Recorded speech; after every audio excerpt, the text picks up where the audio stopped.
everybody. I'm Kate Conroy. I'm Vinny Civitello. And this is Other People's Business, which is the podcast from the New Jersey Business and Industry Association, which is the largest business association in the country, representing 1 million jobs in the state of New Jersey. How crazy is that? That's amazing. That's like everybody, I guess. Right? For more info on us, visit njbia.org. We release a new episode every other Friday, so be on the lookout. Shout out to New Jersey Manufacturers Insurance. They provide home, auto, and workers' comp insurance, and they are the official sponsor of the show. So check them out if you need some coverage. Yeah. It's all good. Insurance coverage? Yeah. Oopsies. Sorry about that. So before we start, just a couple housekeeping matters. You can check this show out anywhere where you can get a podcast, iTunes, Google Play, Amazon's TuneIn service. Mm-hmm. When you do it, we would prefer a 5-star review if you really love us. It helps us get out there and get noticed by more viewers just like you. I mean, we deserve a 5-star rating, don't we? We totally do. I think we totally do. If you hate us, I'd give you a 5-star, but of course I'm on this show, so I have to give it a 5-star. I think you're still allowed. But if you hate us, by all means, write into opb@njbia.org. We'd love to take your feedback and all that jazz. We'd love to change your mind. We would. Yeah. So, with us today is Mindy Scarlet. Mindy, tell us a little about yourself. Well, thank you for having me. I appreciate it. Oh, thank you for being here. Okay. Mindy Scarlet of the Scarlet Consulting Group in good old Fanwood, New Jersey. Shout out to Fanwood. I love Fanwood. Yeah, it's a great little town. You have the best mayor. Oh, Colleen is absolutely her. all kinds of fantastic. Yes. You know, I've got absolutely a lot of time for her. Mm-hmm. The short Cliff Notes version of what I do is that I am a business and marketing consultant. And my favorite type of client is someone who is just starting out in business, so I can get them started the right way. Ooh. And I can really put the wheels on their marketing wagon and really make them successful. I'm totally stealing that line. I want to put the wheels on your marketing wagon. I love it. Well, in the past, when I've had other clients, you know, you go in there and you really have to bite your tongue because they've just done so many things wrong, and you have to very delicately lead them up the garden path and undo things. Mm-hmm. Whereas when I'm dealing with a new business, I don't have to do all the undo. Yeah. You know, I truly can put the wheels on the marketing wagon and get them where they need to go first time out. That's great. Yeah. So I really, really enjoy that. You know, so my perfect client is someone who has a great idea, has money behind them, and is coachable. Mm-hmm. And coachable. That's a really big piece of the puzzle. Oh, absolutely. Because if you have to fight for every inch, it's just not worth it. No. It really isn't. So I'm very picky and very selective with the clients that I choose to work with. On the flip side of the coin, the other thing that I do is that I make my clients Amazon bestselling authors. That sounds really interesting. That's amazing. Oh, it's a lot of fun. And basically it's, I tell people this, I'm not here to make you Stephen King. This is about creating a marketing tool that shines a light on what you know and what you are subject matter expert in. Huh. So you then create the book. We guarantee, I have a whole team behind me. We've been doing this for several years. So the sausage factory's built. That's good to know. And so we have a whole system where we sit people down, we interview them, we ghostwrite the book, design the front cover, get the ISBN number, just do everything. And then we guarantee that it will be an Amazon bestseller. How do you guarantee How many that? sales does it take to become an Amazon bestseller? That's a good question. That answer is different for every author. Oh. All right. So that's part of the process that we have to do the research and find out that number. So say Kate and I were to write Other People's Business, the novel. You know, like what would it take for us to become... No, you're missing the point. This has nothing to do with novel. Oh, okay. This is strictly nonfiction, subject matter expert type of book. Okay. Other People's Business, how to get into a podcast. There you go. How to create a podcast, right. So then what we would have to do is I'd have to cozy up to my little SEO expert and say to him, okay, this is the title, this is the subtitle, this is the category. And he would have to scurry off and do his research and come back and say, this is the category, this is the subcategory that we need to launch, this is the day we need to launch, and this is how many books we need to sell to make this a bestseller. Wow. And so we have a formula, and we have a whole tribe that's out there. As soon as we drop a pebble in the pond and say, hey, we're launching a new book, we need all of you to hop on and, buy one. And then we monitor it throughout the day. And they do? Yeah. Mm-hmm. Absolutely. That's amazing. Absolutely. They're very generous. They're very forthcoming. And my latest author is Mr. Paul Hatrack. Oh, I know Paul. Yeah, and he is. See, he's a bestseller already. Well, I knew He's him before well-known. he was famous. All right. And he came to me last year, and he thought he wanted to write one type of book. And once I'd actually sat down and really dug down on what his business was, he really needed to be writing another book. So I was able to help him redirect his focus.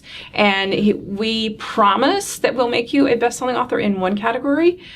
We pushed the boat out into the middle of the lake so hard with Paul, he was bestseller in 5 categories. Yeah. He was encroaching on Stephen King. Not quite. No, but you did such a good job that I heard about it organically via Facebook. Oh, okay. Like he Excellent. posted, he posted something on Facebook about it, and he was like, "I can't even believe it." I'm like I heard about it just because he was talking about how crazy and awesome it was. He is now, he has moved to Pennsylvania, and he is very coachable. He's doing what I told him to do. He's going out there and doing a lot of seminars for free, just to get out there what he does as a business coach. And he's going to be filming all of them. Oh, wow. And he is now accredited to do continuing ed credits for CPAs. Oh, wow. Wow. So now we're now talking that next year's project for him will be to create an online course site where people can actually then go and pay to do their continuing education online instead of having to take a day off of work and go to a seminar. Wow. So That's really amazing. Yeah, that's the next chapter in my business. Is next year we're going to be developing not only best-selling books, but then pairing it with an online course site so that it actually becomes its own little business, its own economic engine Wow. for the author. Is it just Kindle? Does it do like the Oh physical no, book? this is the actual print book. This is Amazon Print on Demand. Okay.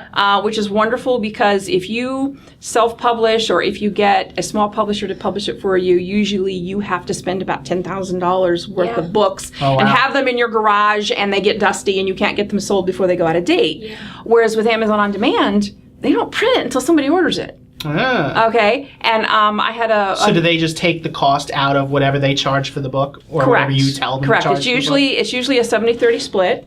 Wow. If it's sold 70 to Amazon, 30 to the author, Yeah. because Amazon's doing all the printing, the fulfilling, the pushing of Yeah. it. But then the author gets their own little dashboard, and they get it wholesale. So if they want to go in and order their book for $3 and order 100 of them, and then turn around and sell it for $14, they can put the difference in their pocket. Okay. So if they are doing a lot of presentations, they can always have somebody in the back of the room selling, or they can just Sure. sell it directly from their site instead of selling it from Amazon. I'm stealing all my material from the second half of this beginning. So when we do the icebreaker and we come back and there's nothing left, don't worry about it. But I'm really interested in this, so I don't care. I'm going for it. Yeah, I was thinking the same exact thing. so- I have a question now. You have to wait. No, you go. Yeah. So how many books do you think you write in a year? Oh, in the last 2 years, I've done close to 20. How long does it take you to write a book? Oh, that's a how long is a piece of string question. It depends Right. entirely on how much information they provide me up front, Yeah. whether they provide me with a basic manuscript or whether I'm writing from scratch. Sure. So I actually have an author who's coming back for her 3rd book. Wow. And so I'm neck deep in that. It's going to be on leadership. It's going to be launched in December. Lisa Kent is her name. She is the CEO of Illuminations, which is a specialty boutique marketing agency in Hillsborough that deals with the like of Johnson & Johnson and Nestle and Sure. plays in the consumer goods pond. And she provides a lot of services to larger companies. And so we have done 2 books for her, and now we're on the 3rd. That's amazing. Is there a minimum length? It needs to be at least 100 to 125 pages. Otherwise, you can't print on the spine. Oh, is that 125 pages like in Microsoft Word, yeah. But it's a 6x9 book, the size. Right, so like what do you have to do to account for that is what we're kind of getting at. Yeah. It's about 30,000 words. Okay. Okay. 30,000 words. Sure. Yeah. All right. I feel And do like they take the same 70-30 split on the Kindle version, or is it like you get a little bit more since they don't have to print it? You know, I don't know the answer to that. I would have to go ask that. I'm not certain. I've got like a bunch of questions. Okay. all right. We should totally do the icebreaker. Though, Sure, do otherwise the we icebreaker. won't- Okay. We'll never get there. Okay. So the icebreaker today is: what is your favorite place that you've ever traveled to? Oh, I would have to say Hogwarts. Oh my God, I love that you just answered it that way. just came back from Orlando. Oh, yeah. And my 17-year-old daughter and I went to Hogwarts It was at Universal. unbelievable, yeah. It was insane. Well, this is the thing. They are smart like foxes. And you have to really read the fine print. Okay. Because I'm headed for Universal, headed for Hogwarts. Well, Hogwarts isn't actually at Universal. It's at Islands of Adventure. So you have to buy the ticket for They're smarter both than that. parks It's both. Yeah. to be Wow. so then you go to Universal, and then you go to Diagon Alley, and then you go to King's Cross and get on the Hogwarts Express, which takes you to the park next door where Hogwarts is. No way. So to get the entire experience, you have to do both parks. Yeah. But we were advised to sort of like hammer down and not get distracted by anything else in the park and just go directly there. That's what we did. Wow. Got there at 8:30, hammered straight through Universal, had a quick look at Diagon Alley, hopped on the Hogwarts Express, and ended up there. And we only had like a 20-minute wait to be able to get on this really, insanely popular. And it was, trust me, I am very critical of amusement parks, and I'm very critical of rides. I could find nothing to critique on this. Really? It was just, even while you waited, you were inside Hogwarts. There was so much to look at and see, and things were moving, and pictures would come alive and start talking to you. I mean, it was just insane. And then you get on the actual ride of itself, and it is a combination of virtual reality and reality. And they keep blinking in and out of virtual reality and actual reality. That's amazing. And I have to go. Oh, you do. Oh, yeah. I mean, if you're at all a Harry Potter fan, you have to go. Yes. And then, of course, once we got done with that, we immediately had to make a beeline to get a butterbeer. Of course, yeah. And So what is butterbeer made of? What it's like a butterscotch. like a cream It's soda? magic. Yeah, it's like a cream soda and a butterscotch. know- Got married and had a baby. Yes. Okay. So we have a coworker. Shout out to Kim Copperthwaite, who was on the show a couple of episodes ago. Yep. She and her daughter over a long weekend were just there, and I said to her, "Make sure you get a butterbeer," because I couldn't believe that you can actually go and have a butterbeer somewhere. But it occurred to me I have never had a butterbeer, and so I was like, if I had to make it, what would it be? And I was like, cream soda with like a butterscotch something in there. There's a really good recipe on the internet that matches the Universal Studios Get- recipe. Yeah, I'll Of send Oh, it to course you. you're there is. kidding! Yeah. You got to send that to me. Sure. The shame of it is the one that I got while I was there was like the slushy version. They have like an ice. I love the slushy version. Oh, the slushy version is so good. And it's so hot and it's so cold. And then, of course, they do the old upsell. They want you to do the souvenir cup. And my course. first reaction was, heck no, I'm not paying $14 for a butterbeer and that thing. Well, then they tell you the rest of the story. Yeah. Because it is a plastic mug, Yeah. and it's got Hogwarts written all over it, then you can actually go up to any purveyor within the whole Hogwarts kingdom and get a iced tea, a lemonade, or a cider for $1.50. Oh my God. So for the rest of the day, we were just, going and filling this thing up. It paid for itself many times over. Totally. Because otherwise you'd have to pay, I don't know, $5 or $6 for Yeah. every drink. So it definitely paid for itself. That's awesome. So you just did nothing else other than the Harry Potter stuff? You just ignored Universal proper altogether? Well, once we got through... As a movie fan, that hits me right in the heart. No. E.T., come on! We did. Once we sort of satiated ourselves on all of that, we did pick a couple of specific rides that we wanted to go on, and we went on those. Okay. And, we wandered through Dr. Seuss Land, but, the rides are actually for little kids, but it was, reminiscent. Well, I mean, it's for the, I the read little Dr. kids, Seuss to her, so she Sure. loved, looking at all the different, oh, yeah, I remember that. Oh, yeah, I remember that. But no, the majority of our time, we did go for a quick run around each park, and then we ended up back at Diagon Alley for the rest of the day, just exploring all the different shops and just having a wonderful time. That's Yeah, I'm not even the fabulous. biggest Harry Potter fan, and even I was floored at how unbelievably detailed this is. Like, Well, I you actually- absolutely have to go. Yeah, I know. I actually started reading Harry Potter when I was pregnant with my daughter. Oh, wow. And so she has grown up with me reading her Harry Potter as bedtime stories, watching all the movies, and she and I have made a date that on the Christmas holidays that we are going to do a Harry Potter marathon and watch all the movies back to back. That's Wow. awesome. That's going to take a while. It's going to take a while, yeah. There's 8 of them. Oh my 9 God. if you count Fantastic Beasts. Yeah. And 10 if you count the second one, because that'll be out by then. So, Oh my yeah. God. It's a commitment. Yeah. Didn't you say once, though, that they started filming the movies after the park was open, and so they based the movie Diagon Alley on the park? Yeah, well, so they started building the park thing before the movies came out. Okay. So they had to plan it all out. It's very in advance, realistic. Yeah. That's incredible. You would if somebody just dropped you there blindfolded and then took the blindfold off, you would take bets that you were in Old England. Yeah. You were in this back alley in Old England because they've just done such an incredible job of making it realistic. And it's crazy because when you're walking around, I guess, I don't know if it's still there, but they used to have like the Jaws ride along the docks there. you don't even really realize what's going on until you like go down this alley. And Yeah, get they in do there. it just like in the book, where there's no sign, you don't know it's there, and it was so funny because Shannon and I, we kept looking, and the signs had stopped, and like, okay, we know it's in this part of the park, and there's King's Cross. I know we have to go there to get on the Hogwarts Express, but it was just like, okay, where's Diagon Alley? And they had it exactly like they had it in the book, where it's just a blank wall, and you kind of slipstream behind it, and then there's like a hole blown in the brick that you step through, and then suddenly it's like you step back in time, and you're in Old England, and you're in Diagon Alley. Wow. But there's no signs anywhere to tell you that's where it is. You got to figure it out. And you can go through the platform 9 3/4, like the invisible wall. Yes. No way, there's an invisible wall? Yeah, you get the video of you walking through a brick wall. It's crazy. And then when you get on the Hogwarts Express, they have it's just like an old train, and they lock the door, and it's a frosted glass.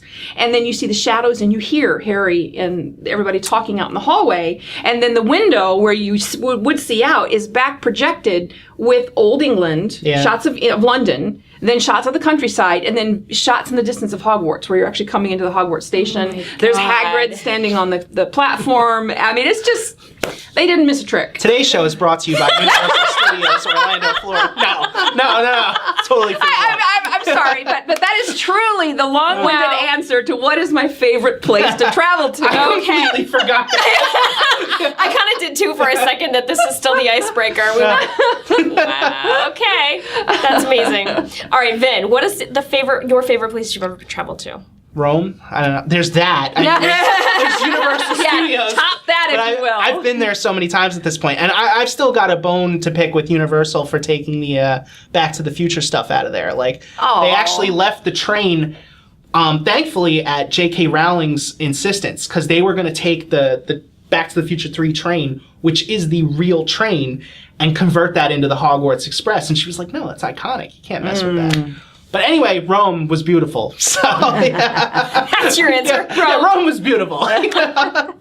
Wow. Did you do the 3 coins in the fountain? I did. And I saw the Roman Colosseum, which was just epic, isn't it got to incredible? walk out through there. They had like a, I don't know, it was under construction at the time. I guess they were like redoing some stuff, but they had like a pathway that you could walk out and be in the middle. And I guess maybe it was deliberate because you could see underneath where the gladiators would be. Is it still just sand?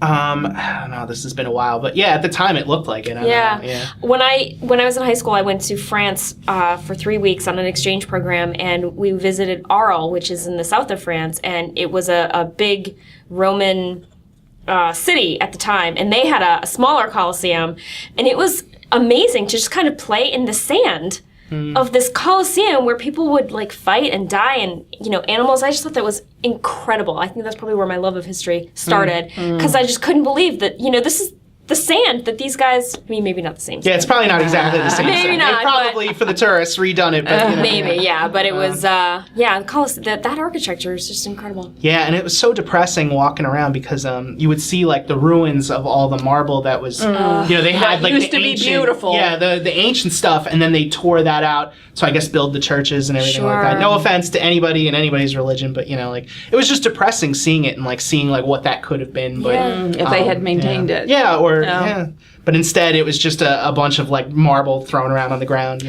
Place I'm dying to go to is Pompeii and Herculaneum. Talk about history preserved. Yeah. I mean, that's just like, freeze frame. Yeah. Amazing stuff. I've seen documentaries on it, but I would love to go there in person. I totally agree. You're a very adventurous type.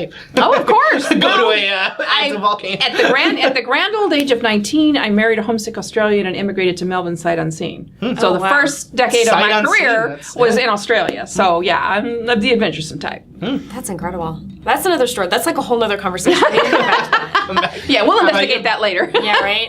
So, this is a tough question because I haven't really been anywhere. Not even Hogwarts, apparently. I know, not even Hogwarts. I didn't travel a whole lot for a long time, and I'm just starting to get back into it. And 5 years ago, my sister and I did a bus tour of Great Britain, which sounds a little like you did a bus tour. What are you even? And yeah, so we did this bus tour, and it was one of the best trips of my entire life. Like, it was so fun to see, in person, the the history, the historical places that I've we studied. don't have that kind of history here. We don't. No, we just don't. No, it's And so... and I have on one of my trips back from Australia, I did stop in London for a week. Yeah. And just toured around London. Obviously, I didn't have time to tour around the whole Right. countryside. But just amazing stuff. It really is, yeah. I feel like if we can't talk about the history of New Jersey, then we're not doing a good enough job on this show. We need to step up our game. Sorry, but we're never going to have Tower Bridge or like the actual Tower of London, the original gray castle that William the Conqueror built. Because You can't have things that are 1,000 years That's old. right, Because or- New Jersey wasn't here 1,000 years ago. That's exactly Well, right. I mean, it was here. It just, we didn't call it the same thing. Yeah, no, I know. But the fact that like 500 years ago, 800 years ago, Richard III kidnapped his nephews and stole them away into the Tower of London, and then 500 years later, their bodies were found at the foot of the stair. Like, that staircase still exists. It's amazing to me.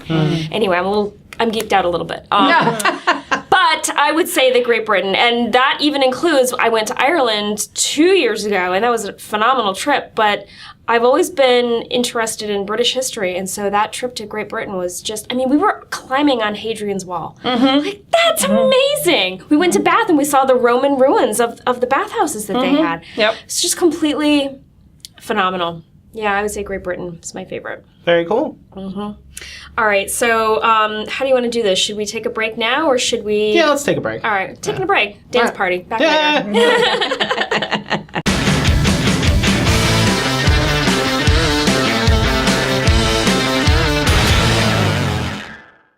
And we're back, and it is time to play my favorite game ever, Awful or Awesome. Although, I recently invented a new game again. Oh, no, here we go. Yes, Hey, I haven't played that one first. I don't even know how that one goes yet. All right. So I'll just leave a teaser for Fodder this. for season 3. Yes, exactly. So I was on a road trip recently with my bestie and her mother, and so we played this game called Prison, Marry, Kill. Do you guys ever just play like I've heard of that. I've heard of that. Wait, no, I invented it. You haven't heard of it yet because I invented it. Of course. She takes credits for all the games. All right, so, okay, the way that Awful or Awesome works is I'm going to name 3 things in pretty quick succession, and we all have to decide whether they're awful or awesome and be prepared to defend our answers. Ready? Ready? Hey. All right, first up, Star Trek. Awesome. Okay, why? Because it shows a very positive view of how the future can be. Oh, okay. That's not the answer I was expecting. Wow. Then? That's a tough one because you're talking about like 40, 50 years worth of entertainment here that has been drastically different in quality, I was just going to say entertainment, yeah. but in quotes, but... like I loved the original series and I loved their movies, or at least half of their movies, and then I never really watched the Next Generation. I loved, like, First Contact is one of those movies that everybody on the planet should watch at some point or another. Yeah. And then so I liked Voyager, and then there was nothing after that really, like, got my attention. You have to go back and watch Next Gen, seriously. Yeah, I keep meaning to because everybody keeps telling me it's like the sci-fi show of our lifetime. But, the new movies have been pretty awful. And the new show Discovery is actually amazing, but you got to pay CBS every month to watch it, so it's kind of like, yeah. So I did the 1 month, binged it, and then canceled the subscription, and maybe I'll pick it up again next year. I don't know, but I guess we'll say somewhat awesome and mostly awful. Yeah. Wow. There's been more awful Star Trek than there's been awesome Star Trek. I'll say that. I think I would have to agree with you, because if that weren't the case, I would be watching Did it. I just get voted off the island? No. No, you're allowed to have your opinion. Okay. You're allowed. Have you seen any Star Trek? That's the thing. I have seen snippets of, I feel like, so much, and no snippet has ever made me be like, I need to investigate this further. I need to, like, really check this out, or sit down and sit with it for a while. I would suggest that you start with Next Gen. Do not start with the original. Because it is a bit campy. It's it was filmed in the 60s. Yeah. So there's a little bit of production issues because they can pick up the boulders and you can tell they're paper mache. But so I would, if I were you, I would start with the first 3 episodes of the Next Gen and then report back and tell me what you think. Or maybe the movies. Homework. No. Start with Next Gen. Start with Next Gen. When I was in college, I had never really seen Star Trek, and somebody sat me down and they were like, we got to watch the movies. So we put on the first movie, and I was so bored. I think I fell asleep like 4 times watching it. It is an awful, awful movie. But then she kept telling me just stick it out Yep. because, we're going to get to the next one. And Wrath of Khan, which comes after the first one, is maybe one of the greatest movies ever made. And so after that, I was like, all right, we're good. I'm sticking this through to the end. So, yeah. I don't know. Maybe just skip that first movie. You just said that Wrath of Khan is one of the best movies ever made. Yeah. I mean, and I'm a serious film buff, and I can say that. I mean, we're grading on a curve for sci-fi here, but... okay. Yeah. All right. Wrath of Khan, First Contact, maybe Voyage Home, and I don't know. But yeah, Wrath of Khan, First Contact, check them out. All right. And the first 3 episodes of The Next Generation. There you go. That's your homework. And if you feel like it's Discovery. All right. We're condensing 50 years worth of stuff down to like 4 movies. Suck it up. Suck it up. Nice. Wow.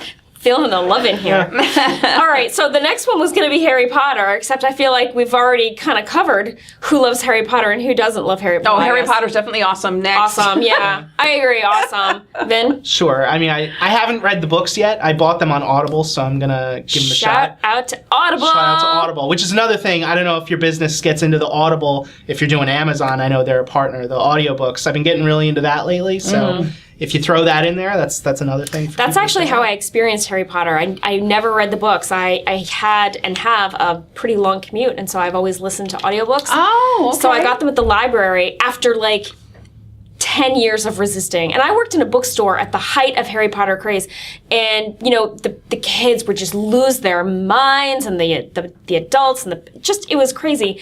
And I was always like, I'm not into that.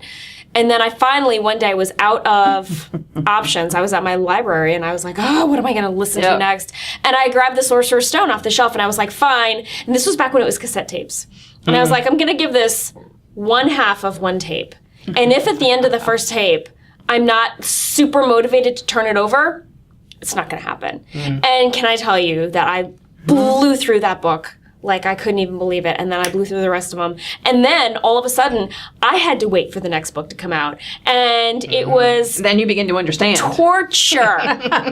Torture. But anyway, Jim Dale is the guy who reads the books, and he is amazing. So yeah, I read that he came up with like 200 voices or something just for the sake of it. He did. Yeah. And before you even know who's speaking, you know who's speaking because of his voice. Okay, can I do one now? Yeah.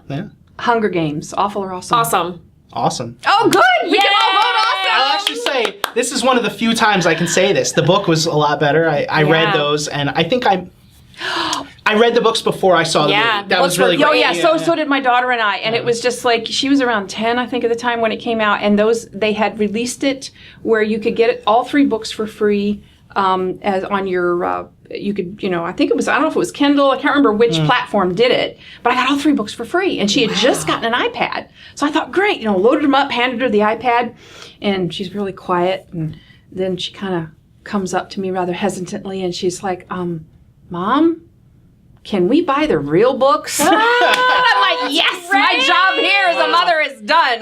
That is phenomenal. So fast forward, she's 17. She has this huge library of over 400 hardbacks, and most of them are sci-fi and dystopian. That's incredible. That's absolutely incredible. Mom, can we buy the real books? Yeah. So, I feel like you miss a lot in the movies with that one because so much of that, like Katniss was a quiet kind of a character, like the strong silent type. Yeah, basically. And when you went into the movie, you lost a lot of that internal monologuing that she was doing. And, yeah, absolutely. But they still were somewhat faithful to the books. They didn't really take it off over here. No. I mean, there's some movies that I've watched that have been based on books. It's like, okay, why did you even bother to say it was based on this book? There was no relation. Ready Player to One, it. anyone? Exactly. No, I can't remember. I'm pretty sure that without actually like giving it away, Mockingjay does stay faithful to the end of the series, right? Because that book ends in a very negative, like not so happy ending kind of a way. Was Mockingjay the third one? Yeah, the third one. Yeah. And I'm pretty sure that the movie stuck to that, but yeah, right? It did. Yeah. Wait, though, it ended in a bad way because it. Not to give it away. You know what? Spoiler alert! Spoiler alert! You've had your opportunity. Yeah. So she and Peeta are living together with their kids, right? It's all but happy like and the fine. sister dies. Well, I mean, whatever. I mean, that's she's sad, like but pretty crazy, and he's pretty crazy. oh yeah, they're and, totally. like, they shouldn't be and having she can't kids at all. trust Gale anymore. Right? He's like a terrorist off it. Oh wait, no, he's not a it's not terrorist that. anymore. It's just that like he's not a terrorist anymore. I mean, he was like, it wasn't a suicide bomb, but his bomb killed Prue, right?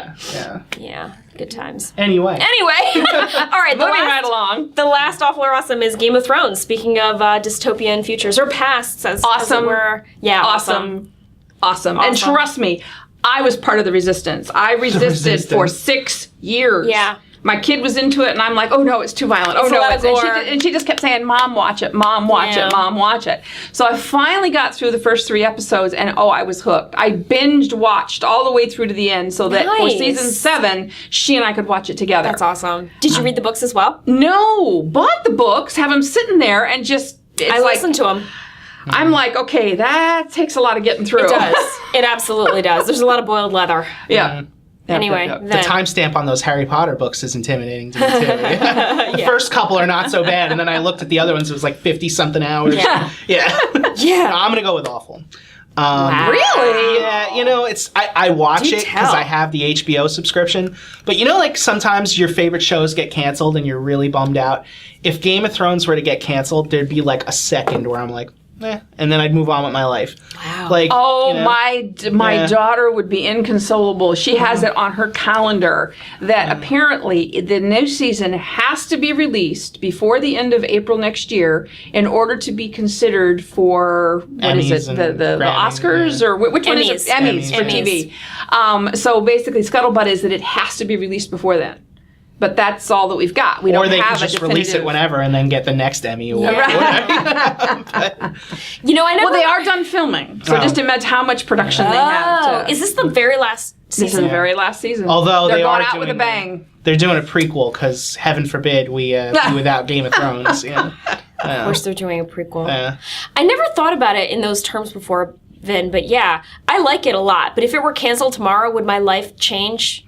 No, I don't know if I would. It just rambles so much. Like, I feel like any show where it takes 6 years for your 2 main characters to meet each other. Yeah. That storyline did bother me a little bit. There's been so many generic characters along the way that die, and then I don't miss them, or they'll refer to somebody. I think in the last season, in the beginning of the year, one of the Stark brothers or cousins or something or another came out and died in the first episode, and I had no idea who he was. And everybody kept coming in and be like, oh no, you have to go back to the 3rd episode of the first season. I'm like, I don't care. I forgot all about this kid. I don't care at all.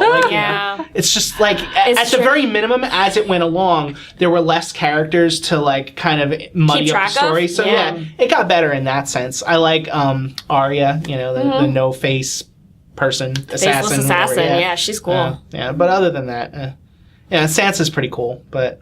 That's so funny. Most people hate Sansa. No, I mean, I get it. Like, she's had a rough life. Yes, she's had a really rough life. Yeah. Wow. Okay, so that was the game. Well, did you say awful or awesome? I'm sorry. I think I said awesome. Okay, yeah. I enjoy it. All right. Yeah, I think it's fun. Oh, that's right. You said. But I've never really thought about it in terms of if it was canceled tomorrow. Like, there are some shows that, when they are canceled, I am devastated. But honestly, off the top of my head, no, I can't think of any. And worry not, it's not going to get canceled tomorrow. Those dragons are holding HBO up on their scaly backs. That's exactly right. Okay. The Good Place. If The Good Place got canceled, I'd be like, oh, man. I would be legit upset about Seriously. I was just telling you about I was watching an old episode last night, and Tahani said something like, I'm going to let my hair down. Like I would ever wear my hair up. What am I, a factory worker? It's such a classic. I love her. I love that show. The trolley problem. The trolley problem. Oh, my God. Anyway, sorry. All right. Okay. So that's our game. That's the game. Mindy, you were mentioning before you have certain clients that are kind of your favorite when they can come to the table with something already, established. Give us an example of that. Okay. My favorite client right now, her name is Alice, and she came to me last year with a concept that she wanted to create a high-end adult store. Wow. And I was kind of like, okay, high-end, adult store, those two concepts don't belong in the same sentence. You open up an adult store, you're pretty much going to be delegated to Route 9. It's not going to be, downtown anywhere. Classic Jersey. And so I sat her down and I said, and I got a little bit behind it. And I said, okay, what are you trying to accomplish? Right. And she said, well, when you think about it, there's nowhere to go if you have a question about sex. There's our show, actually. njbia.org. No, but there's actually... Our spam filter would lock that up. Don't do that. There's the internet, though, right? Isn't there Tumblr? Yes. Oh, right. Yeah. Like you're going to get all your questions answered on Tumblr. I don't think so. So we sat down and we did some brainstorming, and we came up with the concept of creating more of a gestalt. where it would be at the front end, at the street level, would be a cafe. And then in the back would be the adult store. And then along the side would be offices for therapists who specializes in sexual issues and relationship issues. So it's, yeah. And then have an event space where you could have seminars and education, etc. And then the cafe, we ended up calling it Cupid's Cravings. Oh, that's cool. And then the adult store and event space is going to be called Cupid's Musings. And the cafe is going to be very high-end coffee, tea, chocolate, baked goods. It's going to be an experience when you go in there. And so we're in the middle of, so I've helped her research all of this, helped her with picking out the name, doing the logo, and now we are dealing with, and there's a heart in the logo. So Okay. quit I visual. No, actually, this whole thing, now that you say it's therapist, it makes a lot more sense. Because Right. I was imagining like a business model where you walk into a store, and I'm going to censor myself on the fly, don't worry. And you're like, I want to know what an X is. And like, somebody behind the counter is like, well, let me explain that to you.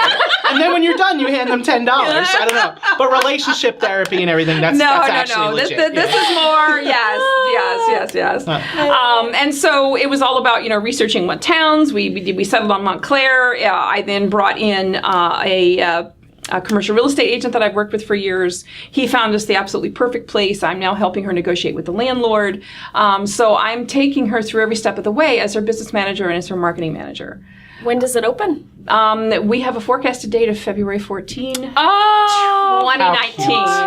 I love it. So stay tuned, more to follow. So That's really cool. that is our what we hope to. But then again, it's also managing expectations. So I'm saying to her, we're hoping for that.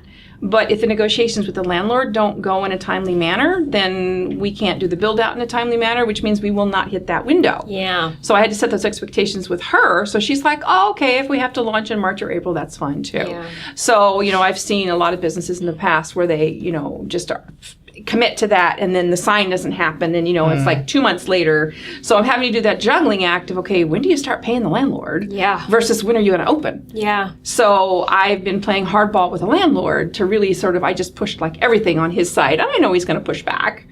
But we're going to get some of the things that we want because I did such a big ask to begin with. That's really awesome. You can be the bad guy and she can still have a great relationship with the landlord once. Absolutely. Yeah. Yes. Did you say where? My mind was going in like 30,000 different directions. Montclair. Okay. Yeah, one of my favorite places Yeah, on it's earth. going to be on Glen Ridge Avenue, just 2 buildings off of Bloomfield. So it's going to be right in the heart of things. North or south off of Bloomfield? Yeah, we want to go. I'd have to look at that. Sorry, I didn't mean to be so specific. It's 214 Glen Ridge Avenue. Okay. So I am hoping to be able to report by the end of next week that we have successfully negotiated a lease. So that's kind of where we're at right now. That's amazing. And for the sake of Cupid's Musings, is she going to be an Amazon best-selling author? No, because she's not a therapist. So her focus is going to be the adult store. And, doing the inventory and stocking and organizing education events, that's going to be her focus. And then we are actually looking for a cafe manager. So if you know anybody, we'd like to hear from them. We're looking for a very experienced cafe manager, barista type person. I may know one. Oh, good. That would be wonderful. And then there could be potential for minor ownership stake for sweat equity type of thing in the future. And so it's not just an hourly job that we're looking for. Will the therapists rent space? Correct. Right. Okay. The therapist will rent space. We already have Dr. Christine Jesus, who is going to be handling that side of things. Cool. And she does an amazing job she's more of a coach than a therapist. She steps out of the therapy role and can be more like a life coach, and she does a lot of recovery coaching. And what is recovery coaching? Well, recovery coaching is when you've gone through recovery and you're out in the real world and you still need some help dealing with things and not to revert back to using whatever it was you were addicted to. So substance abuse recovery. Correct. Okay. Yeah. Interesting. And so she's going to be responsible for recruiting the therapists and making sure that they pay their rent and, just handling all that part of it. And then also organizing the educational events. And then it's also going to be, it's a little bit unique because we're also going to be almost like a WeWork space for other organizations. So then if they need a place to have a meeting with all their staff every Wednesday night and they don't have a place that's big enough, then they could pay a monthly fee and have our space available to them every Wednesday night. That's so cool. So we're going to be going out and finding organizations that want to do that. So it's kind of like a small space that could hold like 50 people, done on sort of a WeWork type of thing where they pay a subscription. And there's parking for 50 people? Oh, yeah. Because Montclair, that's like always the biggest question. Well, we are 3 doors down from a huge municipal parking lot. Oh, and it was so funny because we were, there was the second time we'd gone to look at it, and the real estate guys had wandered off, and Alice and I were sitting out on the footpath talking, and she's standing there, and she says, yeah, but she says, when we do the cafe, I wonder, with loading and all of that, and I started laughing. She was literally standing underneath the loading sign. So there's a loading bay right in front of the space. Wow. So there's no problem with getting deliveries and getting stuff. That was funny. That's perfect. Very But cool. long-winded answer to a short question, that is like the perfect type of client where I can make sure that I bring all of the professionals to the table so that that business owner has a smooth path to creating a new business, and they have the benefit of my 30 years in business and marketing. I bring all that to the table to smooth the way for them. And I'm straight up with my clients. I say, the things that I've learned about business, 9 times out of 10, I've learned it because I did it wrong the first time. So you can now have the benefit of my experience where I can say, hey, don't step in that pothole, and these are the reasons why. Okay. cool. So let's just say somebody wants some help with their marketing. Let's say they want to become an Amazon best-selling author. Let's say they want to become a waiter at a really high-end adult store and maybe get some ownership options on the side. How can they go about contacting you? The best way to contact me is by phone. I'm an old-fashioned girl. Sure. So it's just 908-499-9298. Awesome. And you'll either get my voicemail or you'll get me. Sure. And that's usually the best place to start. I'm very much into getting into the same room and having a conversation with a human. I'm not into long phone calls or Skype calls or, it's all about the energy of the other person. And, finding out, okay, can we play nice together? That's at this age of my life, we'll just say 50s, something. I want to enjoy what I do, and I want to enjoy who I do it with. So it's extremely important that I have a personal rapport with my clients, that they're not fighting me every step of the way, and that they have a respect for my experience. And so I'm very picky. Have you ever fired a client? Oh, yeah. You betcha I've fired Wow. clients. You betcha. Absolutely, I have fired clients. Are you originally from New Jersey? No, I'm not. I'm originally from Michigan. I knew it. Oh my God. You have said 2 things. You said no in that Midwestern flat. Oh, here we go. We're pulling out the accent. I know. And then when you just said you betcha, I was like, oh no.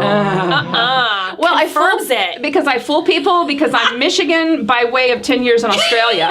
So my accent's a little bit convoluted.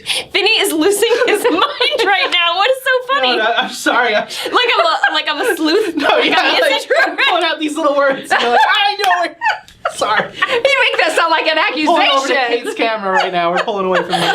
You're hilarious. I just knew it. That's too funny. Michigan. I love a Michigander. Yep, absolutely. Very cool. There's a word for that? There's a of course. Michigander, absolutely. I grew up in the Michiana area, to be more specific. Really? Yeah. I don't know where that is. Is that below the are you a troll? No, I'm not a troll. Michiana is just above Notre Dame. Okay. It's the Michigan-Indiana border. That's why they call it Michiana. Gotcha. Oh, Michiana. Yeah. Okay, that makes perfect sense, actually. Yeah. I feel like we should end the show, but I want to know what a troll is. Okay, so in Michigan, Michigan is 2 pieces. There's the Upper Peninsula. Which looks like this. No, that's No, the- Upper Peninsula's up here. Right. Sorry. Here's Upper Peninsula. I guess Here's for Lower our Peninsula. iTunes audience, we're holding out a hand and we're putting a thing on Right. top. So that the looks lower like part looks like a left hand mitten. Correct. Right, and then the Upper Peninsula is Looks like a wolf's head. Let's just suppose Yeah. that for the sake of argument, I can put a picture of Michigan on the YouTube totally version can of this. do that. So anyway, there's a bridge, the Mackinac Bridge, that connects the 2 pieces of land, and if you live below the bridge, you're a troll. Okay. Like south of the bridge. Okay. Right. Yeah. All right. Yeah. It's kind of a thing that It's a thing. that the Uplanders have Uplanders. created Uplanders, right. to kind of differentiate themselves. You've got these regional rivalries in the Midwest. Actually, you've got them here too. Yeah. Oh yeah. I hear a lot of people talk about Pennsylvania here. Yeah. It happens. Regional rivalries, And in Minnesota, oh my God. God forbid if you live in Wisconsin or Iowa. Oh, yeah. Horrible. Absolutely. Horrible. It doesn't make any you betcha. sense. We'd be calling the Wisconsiners cheeseheads. Cheeseheads, and that's worse. right. Mm-hmm. Yeah. That's exactly right. All right. I think we need to end the show, right? I think we're there. I don't know. We're having fun. Totally having true. fun. Thank you to subscribers and listeners. We really appreciate the support. Thank you to New Jersey Manufacturers Insurance Group, the official sponsor of the show. They do home, auto, and workers' comp, so check them out if you're in the market for updated coverage. And thank you so much to I just Universal got them as my insurance You agent. did? Yes! Did you hear about them on our show? No, but I did. One day we're going to get somebody. Someday that's going to happen. When I joined NJBIA, then I heard about that. Oh, and you are our new member, actually. Correct. Yes, brand new member. Membership is so reasonable. You should really check into it. Yeah, I'd say it's paid for itself many times over. And I didn't get paid to say that. She didn't. That's amazing. www.njbia.org. I love it. Okay. Are we good? That's our show. All right, that's our show. Thank you, Mindy, for coming on the show. We appreciate it. Thank you for having me. It's been fun. It's been really fun. All right, see you next time. Bye. Bye.